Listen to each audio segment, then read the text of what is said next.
Hello guys, मेरा नाम उदित शुक्ला है और मैं आप सभी का अपने यूट्यूब चैनल कंपटीशन पाठशाला में स्वागत करता हूं। दोस्तों, इस सेशन में ये पार्ट 2 है फिक्स्ड प्रीपोजिशन का।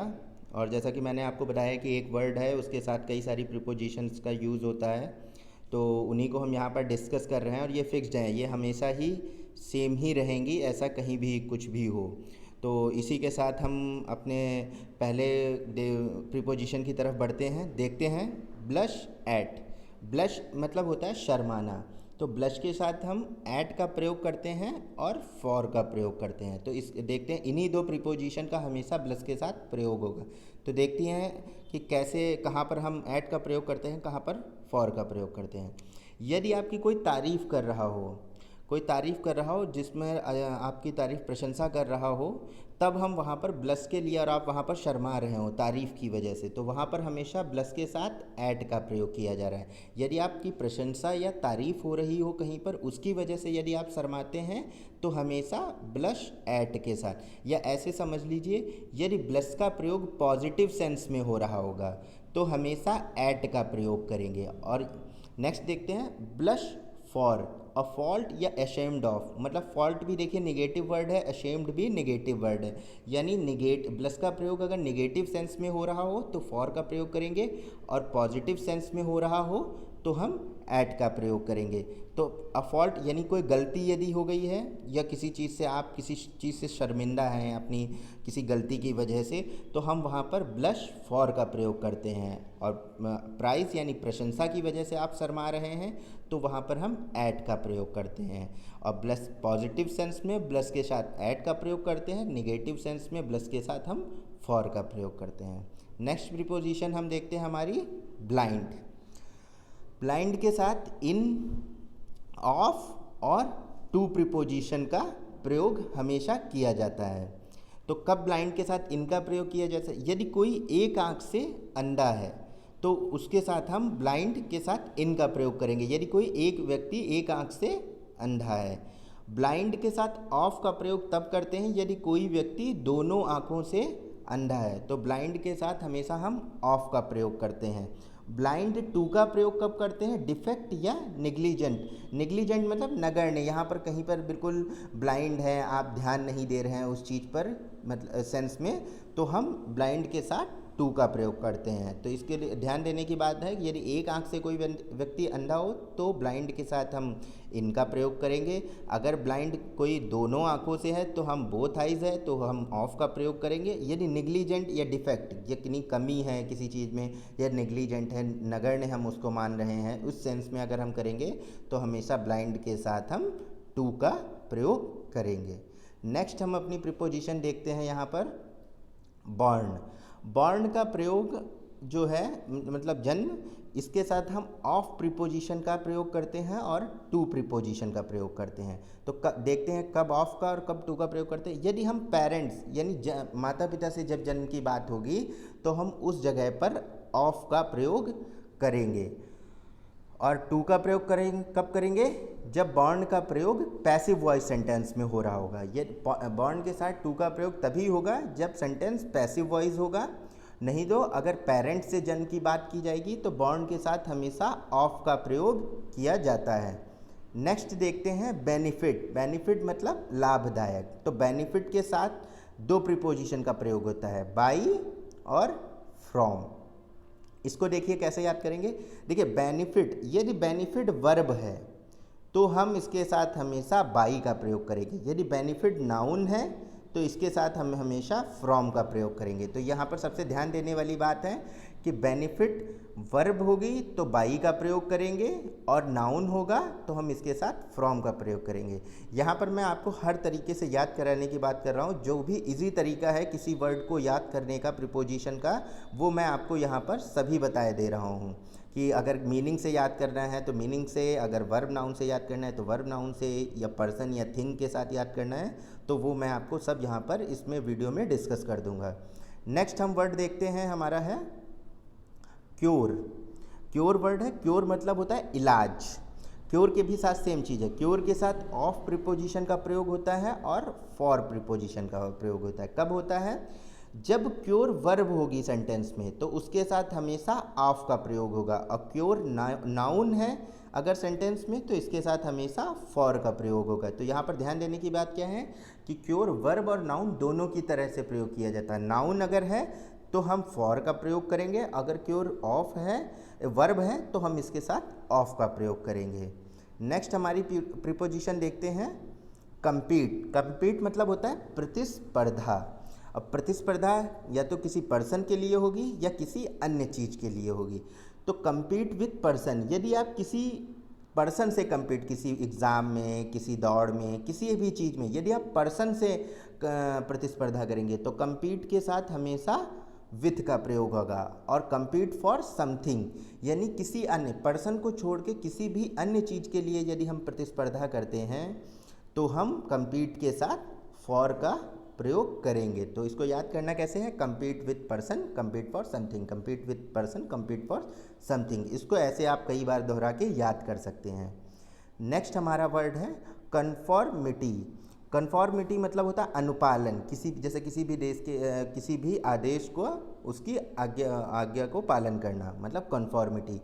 तो देखिए किसी भी आदेश को यदि आप पालन कर रहे हैं तो कन्फॉर्मिटी के साथ टू का प्रयोग होगा। ठीक है, किसी भी आदेश, किसी भी जैसे कोई सरकारी आदेश है या किसी भी बड़े के द्वारा कोई आदेश आपको दिया गया है, टीचर किसी के साथ कोई आदेश दिया गया है तो हमेशा टू का प्रयोग होगा।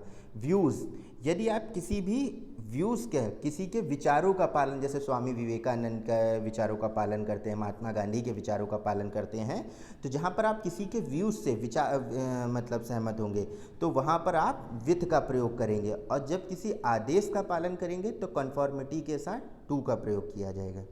नेक्स्ट हमारा वर्ड है कंट्रास्ट। कंट्रास्ट मतलब होता है विरोध या विपरीत। विरोध या विपरीत कंट्रास्ट का मीनिंग होता है। देखते हैं, अगर कंट्रास्ट नाउन है तो इसके साथ हमेशा टू प्रीपोजिशन का प्रयोग होता है। कंट्रास्ट अगर वर्ब है तो हमेशा इसके साथ विथ का प्रयोग होता है। कंट्रास्ट कैसे याद रखेंगे, कंट्रास्ट यदि नाउन है तो हम टू प्रीपोजिशन का प्रयोग करेंगे, अगर कंट्रास्ट वर्ब है तो हम हमेशा विथ प्रीपोजिशन का प्रयोग करेंगे। नेक्स्ट हम देखते हैं हमारी प्रीपोजिशन है कंप्लेन। कंप्लेंट का मतलब होता है शिकायत। अब शिकायत, अगर शिकायत किसी व्यक्ति के लिए हो रही है और या तो किसी अन्य चीज़ के लिए शिकायत की जा रही है, तो यदि हम किसी व्यक्ति से कंप्लेंट अगेंस्ट पर्सन, किसी व्यक्ति की शिकायत कर रहे हैं तो हम कंप्लेंट के साथ अगेंस्ट का प्रयोग करेंगे। और इसके अलावा अगर हम किसी चीज़ की शिकायत कर रहे हैं तो हमेशा उसके साथ ऑफ प्रीपोजिशन का प्रयोग होगा। कंप्लेन ऑफ समथिंग, किसी अन्य चीज़ की शिकायत अगर हम कर रहे हैं, अगर हम किसी पर्सन की शिकायत कर रहे हैं, किसी पर्सन के खिलाफ कंप्लेंट कर रहे हैं तो हम कंप्लेंट अगेंस्ट का प्रयोग करेंगे। नेक्स्ट हम देखते हैं कंसर्न। कंसर्न मतलब चिंतित। कंसर्न मतलब चिंतित होता है इसका मीनिंग। अब कंसर्न के साथ दो प्रीपोजिशन का प्रयोग होता है, फॉर और विथ। कब होता है ये देखते हैं हम। देखिए, जब आप किसी चीज़ की चिंता कर रहे हैं तो कंसर्न के साथ हमेशा फॉर प्रीपोजिशन का प्रयोग होगा।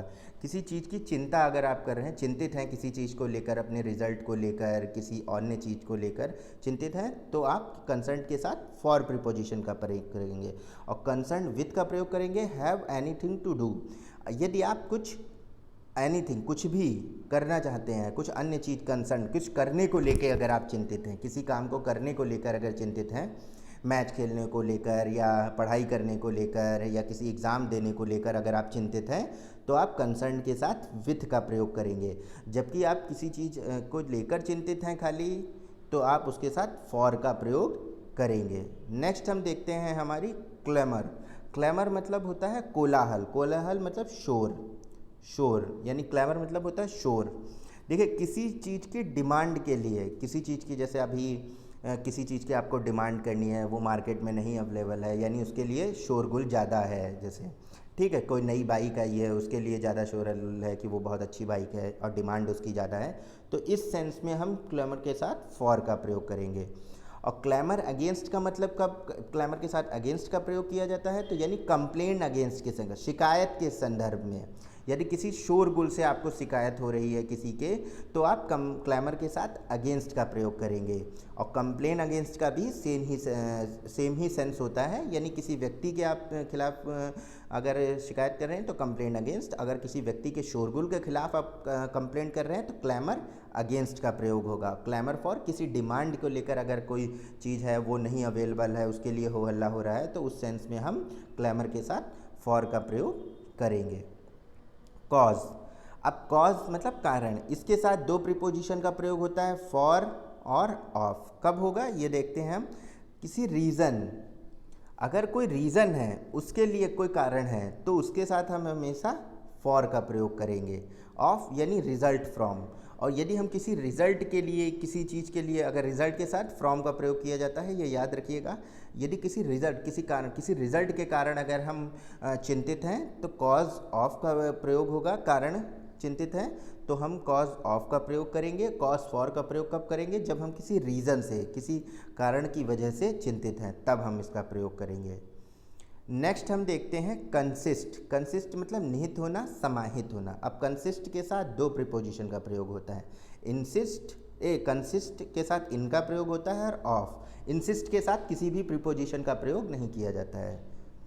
कंसिस्ट इन होता है रिमेन यानी बचा हुआ, ठीक है, कोई चीज़ है, किसी चीज़ में समाहित थी और वो कुछ बची हुई है अगर उसमें अभी, तो इस सेंस में हम इन का प्रयोग करेंगे। जैसे किसी गिलास में कोई पानी भरा हुआ है और अब वो थोड़ा सा ही बचा है, तो यानी रिमेन, कुछ बचा हुआ है, ठीक है, तो इस सेंस में हम इन का प्रयोग करेंगे। Consist of, comprise. और अन्य चीज़ों के सेंस में कंसिस्ट ऑफ मतलब वो भी निहित होने के सेंस में है, मत सिकुड़ने के सेंस में है, तो यहाँ पर हम कंसिस्ट ऑफ का प्रयोग करेंगे। तो दोस्तों, इस सेशन में हमने कुछ महत्वपूर्ण प्रीपोजिशन को डिस्कस किया है, और ये सभी भी ऐसे वर्ड थे जिनके साथ कहीं ना कहीं 2 या 3 प्रीपोजिशन का प्रयोग किया जाता है। अभी तक हमने ए, बी और सी 3 वर्ड्स की प्रीपोजिशन को डिस्कस किया है, और अब हम आगे डी, एफ, जेड तक सारी जितने भी वर्ड्स होते हैं उनके साथ, जिनके साथ डबल प्रीपोजिशन का प्रयोग किया जाता है, हम इसमें डिस्कस करेंगे इस वीडियो में। तो दोस्तों, यदि आपको यह वीडियो मेरा पसंद आया तो इसको लाइक और सब्सक्राइब ज़रूर करें। नमस्कार।